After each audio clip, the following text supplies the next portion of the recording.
जिस देश में यत् नार्यति पूज्यन्ते रमन्ते तत्र देवता वसते, इस बात की कहावतें कही जाती है, मंत्र पढ़ा जाता है, उसी देश में महिलाओं के साथ इस प्रकार की अभद्रता आम बात हो गई है।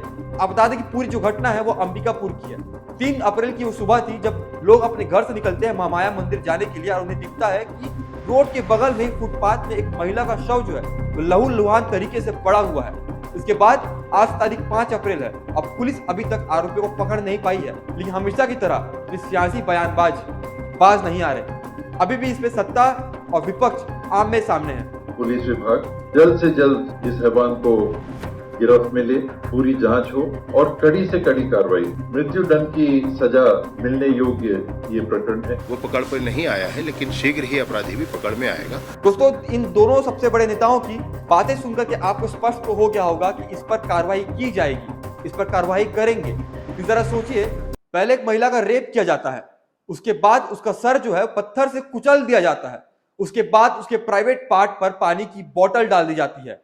जरा सोचिए, ये किसी बॉलीवुड मूवी का स्कैरी सीन नहीं, ये छत्तीसगढ़ के अंबिकापुर से सामने आ रही एक खबर है जिसे आज मैं आपके सामने रख रहा हूं। और आपको बता दूं कि अब तक जो आरोपी है वो पकड़े तक नहीं गए हैं। जिस देश में यत् नार्यति पूज्यन्ते रमन्ते तत्र देवता वसते, इस बात की कहावतें कही जाती है, मंत्र पढ़ा जाता है, उसी देश में महिलाओं के साथ इस प्रकार की अभद्रता आम बात हो गई है। छत्तीसगढ़ी में कहे ना, चना मुर्रा हो गई है। आप बता दें छत्तीसगढ़ राज्य में, छत्तीसगढ़ की राजधानी रायपुर में पिछले साल के डाटा निकाले 251 रेप केस पूरे साल भर में दर्ज किए हैं। इसका औसत निकाला जाए तो आपको पता क्या होता है, प्रतिदिन 1 से 2 रेप केस हमारे और आपके सामने आते हैं। उसके बाद भी नारी महिला सुरक्षा के नाम पर बड़े बड़े वादे किए जाते हैं, जब असलियत देखी जाती है तो असलियत कुछ इस प्रकार से दिखती है, जहां पर महिलाओं के सम्मान के नाम पे केवल ये दिखता है, उनकी लाश। आप बता दें कि पूरी जो घटना है वो अंबिकापुर की है।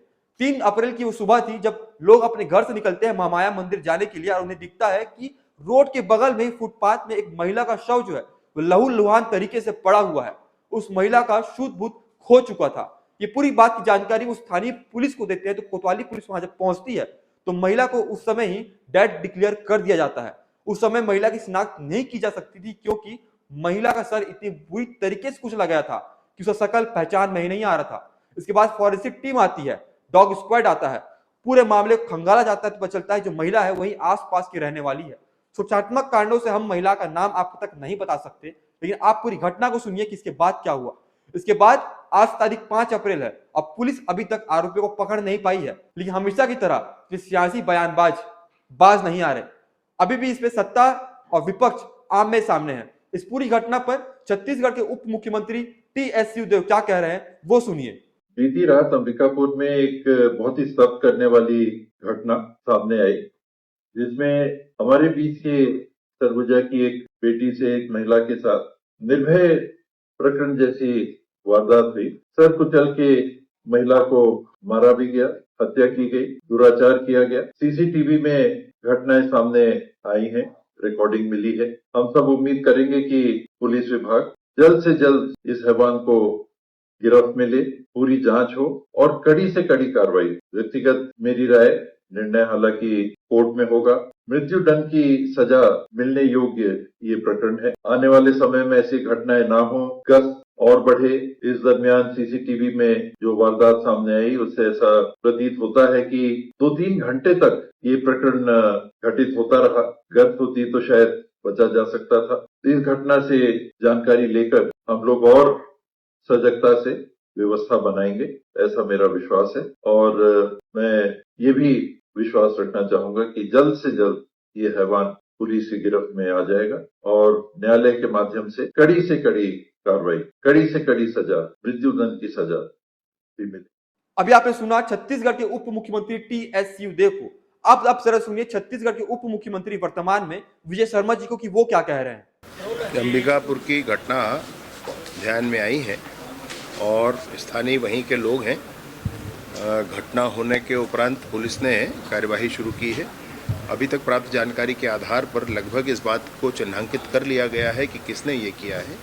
वो पकड़ पर नहीं आया है, लेकिन शीघ्र ही अपराधी भी पकड़ में आएगा और कड़ी कार्रवाई की जाएगी। दोस्तों, इन दोनों सबसे बड़े नेताओं की बातें सुनकर के आपको स्पष्ट तो हो गया होगा कि इस पर कार्रवाई की जाएगी, इस पर कार्रवाई करेंगे।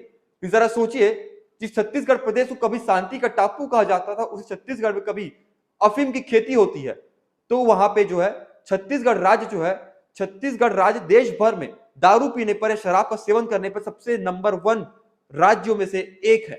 इसके बाद यहाँ पे जो जुडिशियल क्राइम है वो पूरे भारत देश में सबसे ज्यादा होते हैं, और उसी राज्य में महिला सुरक्षा के नाम पर बड़ी बड़ी नीतियां बनाई जाती हैं, बड़े बड़े ढकोसले किए जाते हैं। कि जब ग्राउंड रियलिटी देखें हम, तो हमें देखने को मिलता है ये कि आज एक घर की महिला जो है, एक बेटी जो है, एक बहन जो है, वो इस दुनिया से जा चुकी है, और इसके नाम पर अब बयानबाजी होगी।